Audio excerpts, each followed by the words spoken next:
So today we have Christian Muru. He'll be taking us through Android, iOS, cross-platform, which is which, any questions we may have. He'll be taking us through all those things. So I think I can now welcome Christian to continue. He is a software developer at CodeXtra Africa and also a CTO at Voi Adventures. Yeah, Christian. I'm Christian Muru. I'm a software developer at CodeXtra Africa and the CTO at Voi Adventures. So today we're going to talk about Android, iOS, and cross-platform mobile application development. So we are on which is which. So I think it's a pleasure, you guys, to be on board today with you. And I'm actually glad for the host and all the organizers. So let's go to the mobile development platforms. So actually we have native, that's iOS. So iOS we can do Objective-C or Swift. Then we have Android. Android not necessarily Java, but you can do Android actually with C++. You can do Android with Golang. You can do Android with Flutter, depending on your preference. But also there is for Windows Phone, that's C# and XAML. So for web, there is the normal languages that we all know, that's HTML5, etc., as written on the presentation. So we have the hybrid and the cross-platform. But I'm going to start quickly on the Android. So like for Android, there are different applications that are going to run. Maybe it's a web app or it's going to run on the Play Store. So we can have like a simple app that has home, contacts, phone, and browser, etc. But also there are a number of application frameworks that you can use, like the activity manager, telephony manager, resource manager, content providers, location, etc. There are very many actually, but also it's good to know the libraries that you can use in your Android development.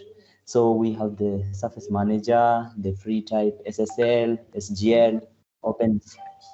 Hello. Okay, so yeah, those are libraries. We also have the Linux kernel. For those who are beginners, perhaps they could have gone through about the Linux kernel. That Linux kernel actually it's what like when somebody or a user is installing that application for Android, it will ask you maybe to access your camera, your contacts. It will ask you maybe even to access your messages, etc. So all those they're done on the Linux kernel. Like when you see an application like Uber can access your location, can access your contacts, etc. Your camera as well. So you can imagine like let's say loan applications. Those are Android ones like Tala. Tala actually they will access mobile phone contacts, they will access your location, etc. Because they'll need to know where you are at a point that you haven't paid your loan in advance. That's why now they can send contacts because they are already, you have given them access to your mobile contacts. Okay, so we have the power management, etc. Okay, I think we are good to go. Actually, guys, this session I would really love it to be an interactive session, whereas you guys will be asking me questions as well as I'll be answering to you. And if I have any other question for you guys, you can come back and answer me. Okay. So let's go to the cross-platform. So actually, there's that way which you need now to build a high-quality native apps. So it's not very hard actually, but it depends on how you're going to use it. So the alternatives for your cross-platform could be NativeScript, React Native, Xamarin. You can even use Kotlin, you can use Java, etc., depending on your preference. So on the cross-platforms, guys, we have different frameworks that are used to build cross-platform applications. So we have like jQuery, that's a mobile, AppMobi, Marmalade, Titanium, PhoneGap, Isenium, Sencha, Monocross, we have Mosync, iBuildUp, even MIT can do that. I hope guys we're together. So is there anyone maybe with any question perhaps up to that point as I continue? All right, quietness means that we are flowing well. All right, so let's go to the native script. So actually it's a runtime for building and running native iOS, Android, and soon Windows Phone apps with a single JavaScript code base. So actually it depends on how you're going to use it. So let's see on the features. So it's created and supported by Telerik, fully open source actually. Yeah, native script is an open source, so it uses V8 on Android and JavaScript core on iOS engines. It uses existing JS and CSS, XML, HTML skills. It also uses ES6 and TypeScript and Angular restricted CSS support. First public beta releases, so that was its beta. So the first, let's say the genesis of native script, it started on the 5th of March 2015, that was. So it was version 1. Yeah. I'm now back. So I was talking about the native script, and we actually getting to know about native script and how it goes. So I said it's a runtime for building and running native iOS, Android, and soon Windows Phone apps with single JavaScript code base, that is. So it was created and supported by Telerik. That's the genesis of native script. So it uses V8 on Android and JavaScript core on iOS engines. It uses existing JS and CSS, XML, or HTML skills. But again, there is Genesis wait. So it started on 5th of March 2015. That was when it released a beta release that is version 1. Okay, so let's go to React Native. Let's get to know it. So React Native lets you build mobile apps using only JavaScript. It uses the same design as React, letting you compose a rich mobile UI and declarative components.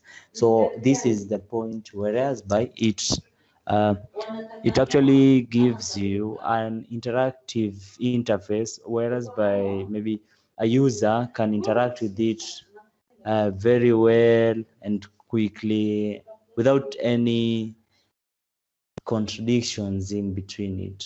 So it's an open source JavaScript library, the React Native. So it's actually an open source for JavaScript library. And as you know, there are a number of libraries actually, which are coming from a certain language. Like React comes from JavaScript. We have now Deno, which is coming from, like it's a daughter from Node.js. We again have Next.js, which comes from Vue.js. So actually there are a number of libraries that coming from specific JavaScript, not JavaScript, but a library, a specific languages, that is. So the Facebook Ad Manager on iOS and Android that share 85% of the code. So it depends, but now we can see React Native, it actually grows perpetually, and we like have 500 plus companies and developer who publishes app on Apple App Store using React Native. So actually React Native is also one of the flaming languages that we have is currently in the industry. So we again have Xamarin. Actually Xamarin, it uses the .NET framework, and as we all know, I've talked about the libraries that are React Native, which is a JavaScript library, and Xamarin, it's a .NET library, whereas by it also uses Flutter. Flutter also uses the .NET.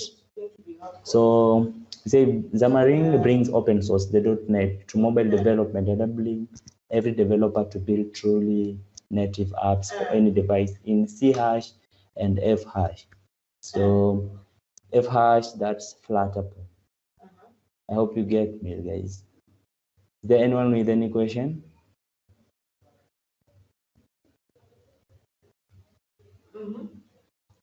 Okay. The mute means that we are flowing well, right? So let's go to the Xamarin architecture choices. So as we said, is that I'm going to speak about Android, iOS, and cross-platform. So we can see on the iOS maybe using C# user interface, on the Android same, and Windows same way. So it actually shares the same app logic. So like let's say, like for example, here I've used C#, but there's another language like Flutter.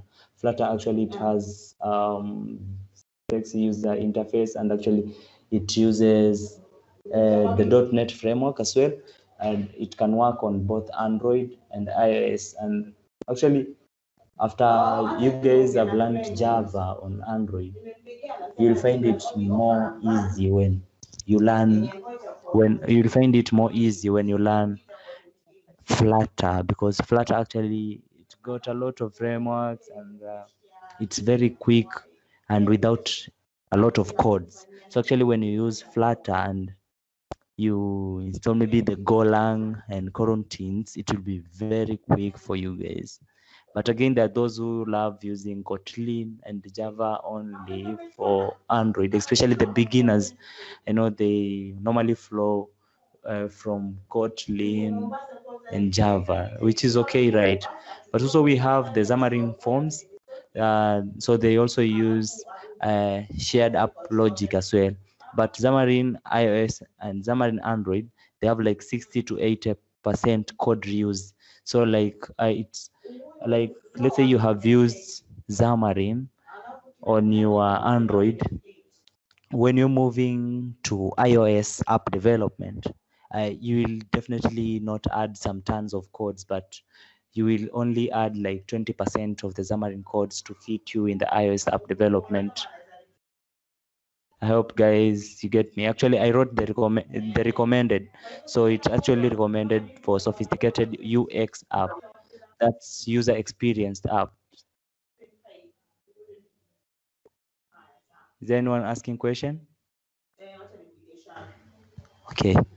So we have Xamarin Forms, as I said, is that they also share app logic, but up to 99% code reuse. So actually, Xamarin Forms it uses largest code reuse, that is 99%, and actually it's most recommended for forms-based LOB apps. Okay, so let's go for Xamarin under the hood. So let's go on the iOS architecture, that is. So iOS, that's when you have your app. As we previously said, on the Android part is whereby it uses the kernel, but now here, this one, it uses your app API, whereby in iOS you'll use Swift at most. Like in Android, you'll develop your Android application using Android Studio. But actually on the iOS, you definitely use Swift. Then now you'll decide to use maybe CodeIgniter. You can use Xamarin, you can use React Native, Flutter as well, whereby now you won't have to add some tons of codes if you have developed that application from Android. I hope guys you get me. Like let's say Uber, for example. I'm using mainly Uber because I know there are popular applications that they are around, and actually their use is keeping on flaming each day and out. So let's say Uber, they have the same UX, and their UI actually looks similar from Android to iOS. So actually it's just the same way. So what they use there, the app logic is just the same way they used on the iOS as well. So they just added very little codes, like maybe 20 to 30% from what they were developing from Android. Okay, so actually on iOS, they have also the Swift is like Unix like kernel for those who have been interacting with Swift, but it actually uses a full AOT mono runtime. So you can either use it, you can build iOS app using C# or .NET APIs. So .NET APIs, there are a lot. Actually, you can use Flutter, that's .NET. You can use C#, that's .NET, etc. There are a lot actually. Okay, so we're still in the Xamarin under the hood. So let's go to the Android architecture now. So this is where now you take the .NET APIs. Now you go to the Android binding. After you have done with the binding, you now go to the Android. That's where now you start building your application. So maybe you can build your app now with Java. Like I said in the iOS that I used an example of C#, for example, but Flutter works on both. And actually, as I said, is that Flutter is one of the flaming languages that's coming up. And anyway, it's supported with Google as well. Okay, so now you go to the Java. After there, now you do the art. Once you have your art, an art actually it's an idea about what you want to develop.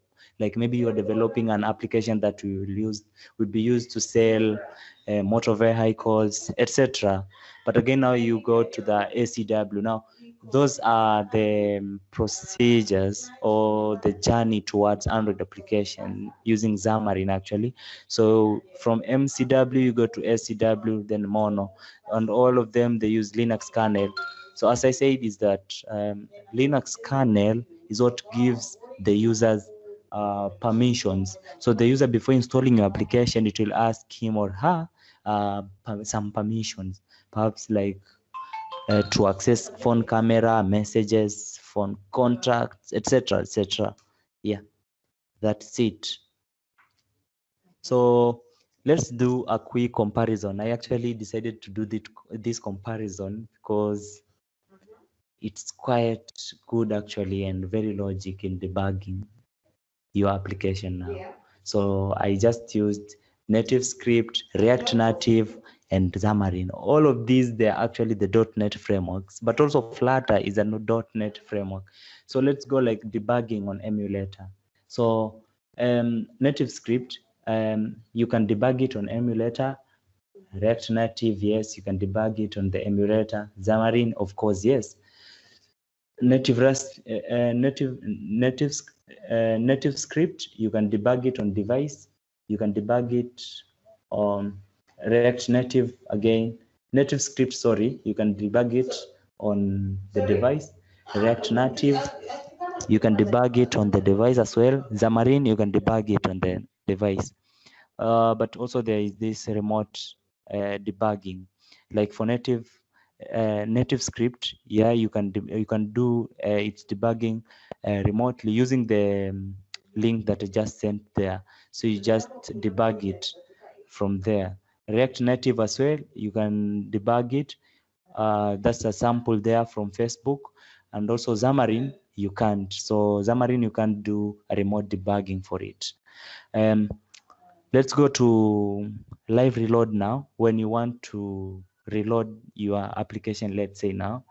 So with the native script, you can reload the application. With React Native, of course, you can live reload it. And with Xamarin, you can, but only in XAML, because XML previewer for Xamarin.forms alphas, that is. I hope you guys get me, right? Anyone with any question, perhaps, as we continue?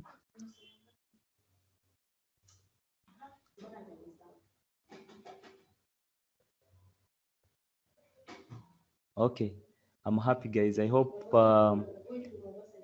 we are all flowing well. We are all flowing well.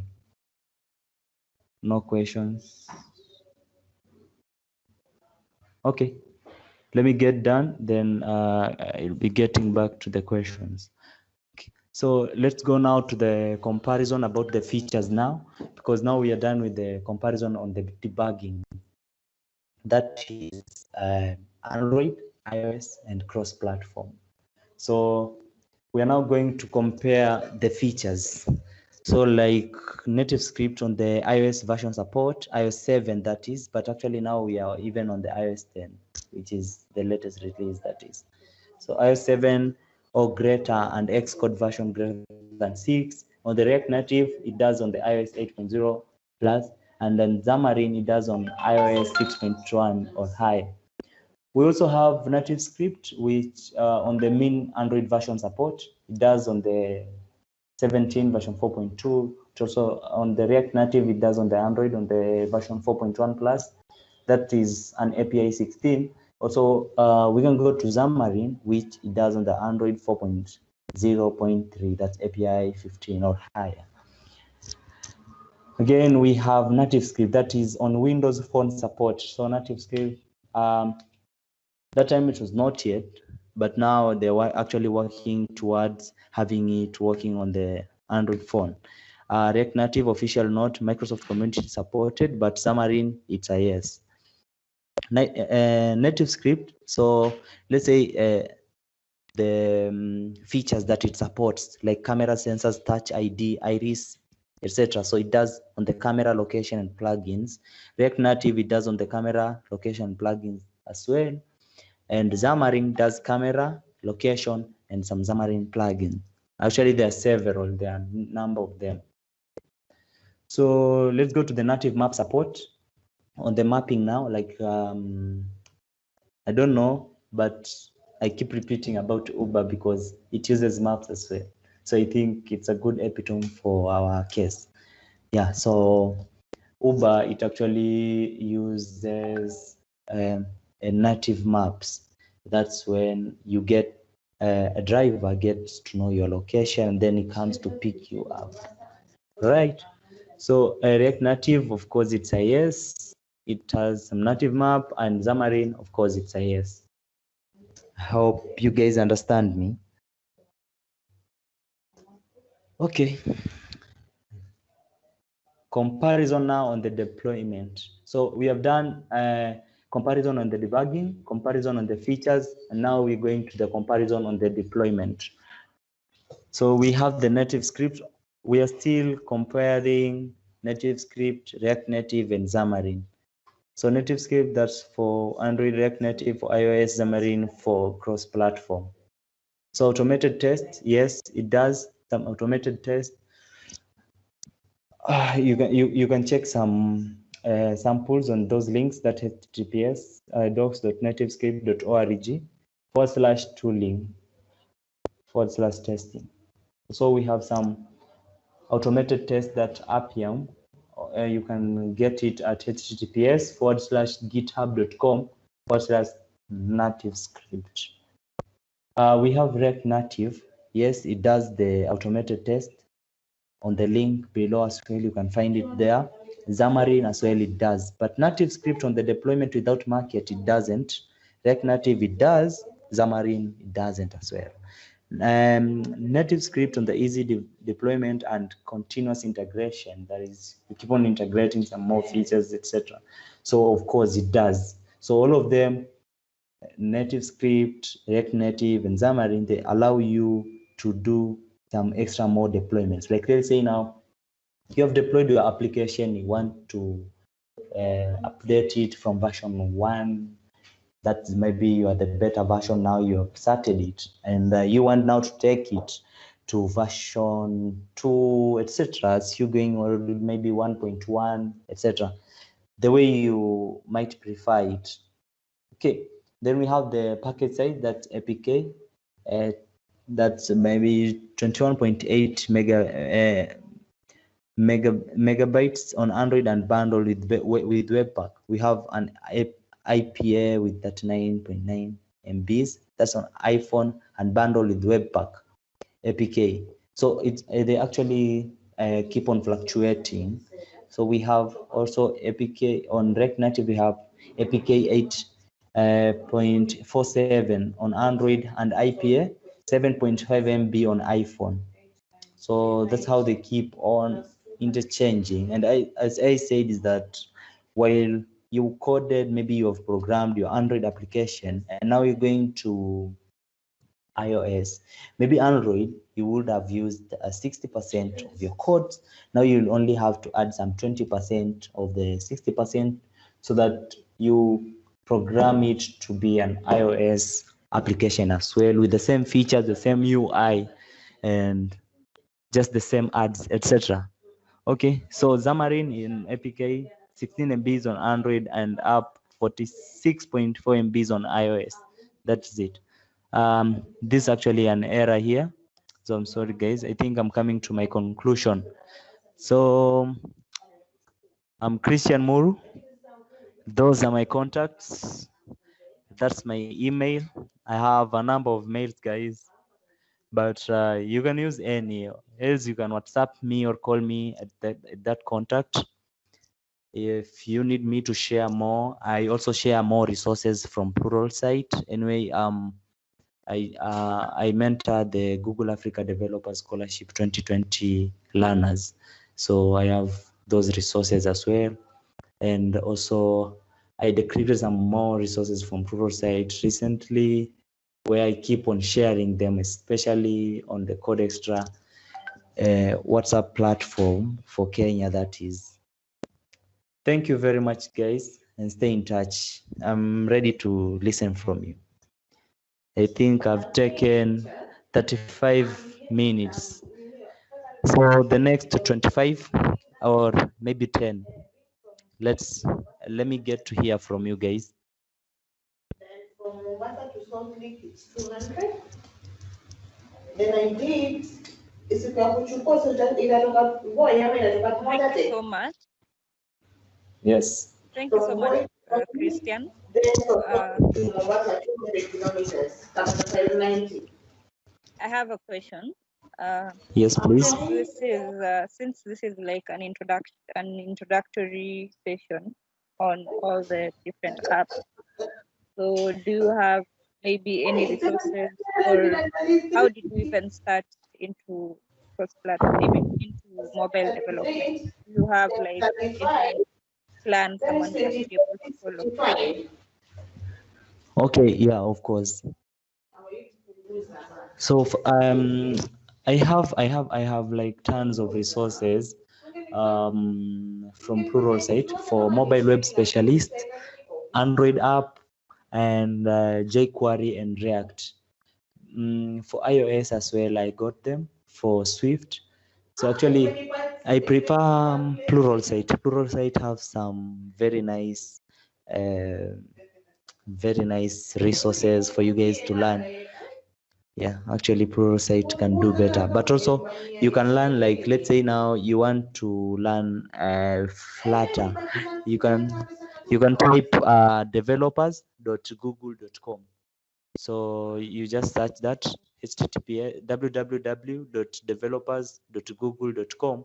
You will actually find some quite good stuff there to learn for free, like a lot of resources for you guys to learn on development. And actually Flutter, as I said, is that it's actually good because it works on Android, iOS, and cross-platform. Yeah.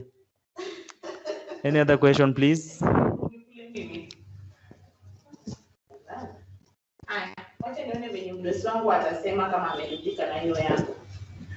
Question, please.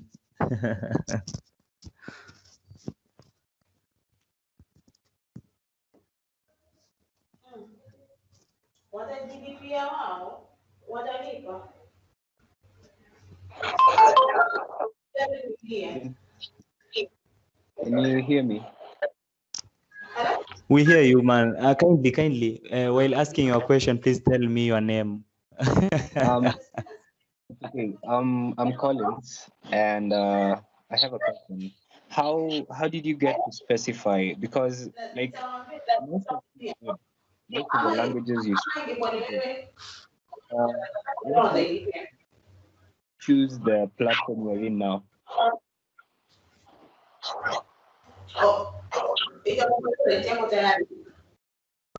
Sorry, Collins. I can't hear you well. I just heard you about just your name and introduction, brief introduction. Kindly come again. Okay. Let me repeat the question. You have explained to us the many platforms. Yeah. How they work.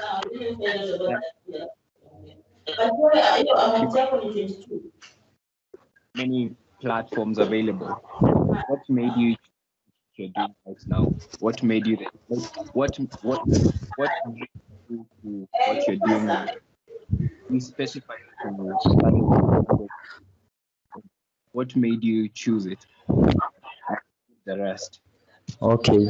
So, okay, nice. So thank you, Collins, for your questions. Actually, that's a nice question for me.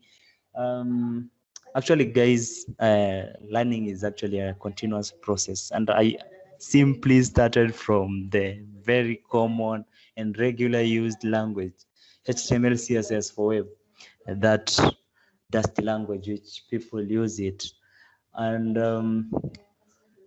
I specified on HTML, CSS, JavaScript, and PHP long time ago a bit. So thereafter now I went deep to React. Once I went to React, now I decided to do Android application as well using React. And thereafter now I decided to use the code igniter on my Android part. So on the matter of using React, that's when now I shifted to the iOS. So iOS, I also used the React Native, and it took me well. But now I just came to realize about Flutter. Oh, wow. So this Flutter, it's like I'm falling in love with it because I just code with it and I love it. This Flutter, I just like its UI. So it's a matter of you doing one language, you master it. Ensure that what you can build with C#, you can as well build it with C++. Ensure what you can build it with React on web, you can actually build it on Android application as well, and be sure of yourself. That's what most needed of you. There are a number of resources for you to learn. You can go to Pluralsight, Free Code Camp, especially during this time. You can go to Sololand, etc. There are a lot. And actually, CodeXtra, we're working towards giving some more free learning resources. If you search skills, www.skills.codextraafrica.com, you will be able to see what we are currently developing. Yeah. Okay, 17 for the return. Thank you. Welcome, Collins. Any other question? Yeah. After 2 nights, 3 days.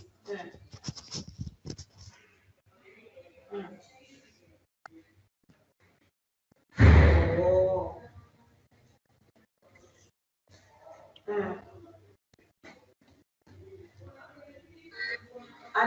Another thing, kuingia something kuna fees za kulipa. Kwa hivyo itakuwa covered na hiyo amount yenye ambayo italipwa. I'm not sure if you have any other question. Maybe I can call on someone to tell us if they have any question. Let's see. Okay. Okay. So we have a guest. It's called Jeremiah. Jeremiah, can you unmute yourself and tell us if you have any question or anything on your mind or regarding to the session?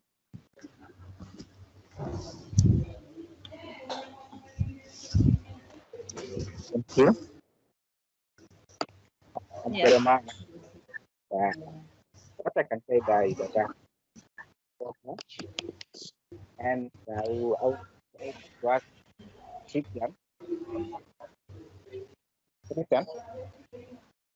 Yes, please. So, as maybe, can you kindly recommend for the best IDE for a beginner who want to develop the Android apps?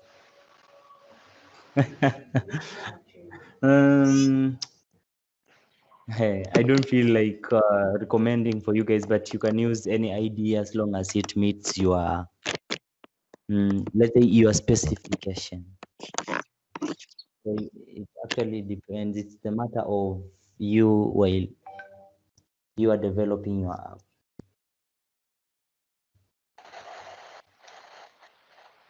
And what about Android Studio? It's Collins again. If he wants to develop an Android app, Isn't Android Studio one of the Yeah. best development for the development IDEs Anyway. for Android or something? Actually, IDEs are a lot. We have Android Studio, but actually Android Studio it's what it's currently being used a lot, and it's very nice. There is also Eclipse, Apache Cordova. We have App Inventor for Android. We have Eclipse Qt. So Qt actually uses mostly Python for those who are Python developers. Also, there is Windows App Studio, but all these just came on the way. Me, I just looked at them, but I got rid of them. I just went to Android Studio. So till today, I just use Android Studio.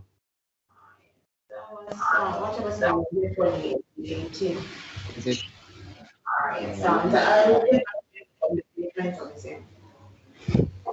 like Jeremiah? What language does Jeremiah use?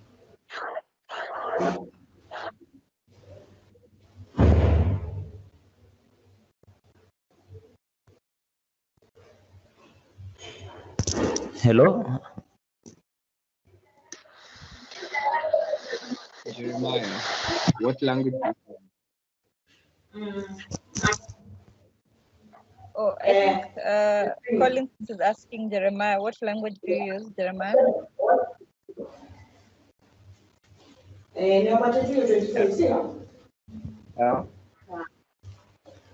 actually use Sharp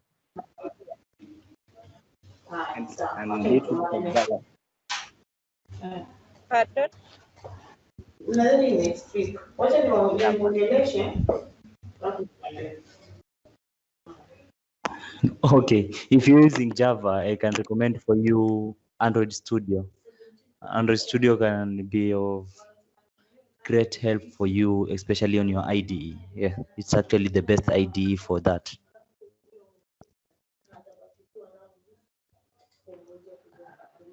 Okay, thank you. Welcome. Thank you so much for that. So I'll call out one other last person before we end. Or if you have any question, you can just unmute yourself. So maybe I can call on to Cindy. Namalo, Cindy. I'm not sure if that's two names, but Cindy Namalo. Are you still in the call?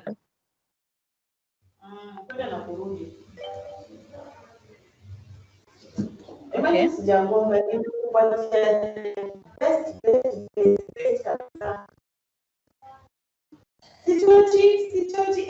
It probably isn't.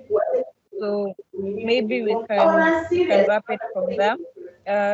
Christian, do you have any last words of advice, any final remarks to everyone before we wrap up?